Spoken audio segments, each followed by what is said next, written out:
Dans l'établissement d'accueil pour personnes âgées de Montignac, beaucoup d'angoisse.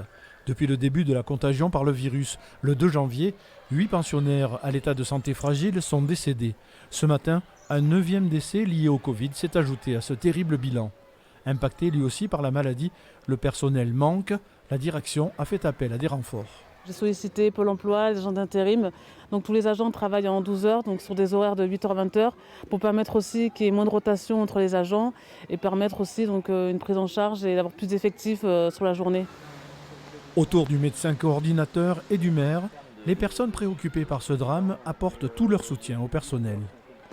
Les chiffres sont là, les chiffres sont plutôt vraiment dramatiques. Franchement, ils ont vraiment tout fait avec leurs moyens pour éviter la propagation de ce virus.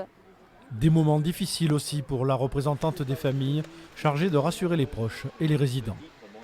Les visites ont été arrêtées fin décembre, début janvier. Donc c'est vrai que nous, on a le manque de les voir et eux aussi sont en manque de nous voir. Le cas de Montignac n'est hélas pas le seul.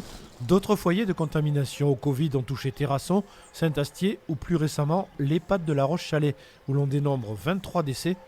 Par cette lettre, le président du département exhorte l'Agence régionale de santé à agir. Nous demandons en urgence d'engager la réserve sanitaire et de nous fournir des moyens en termes de soignants. Ce besoin, il est criant et je souhaite que cette crise sanitaire nationale et internationale, au moins, ait ouvert les yeux des dirigeants pour qu'on comble les retards.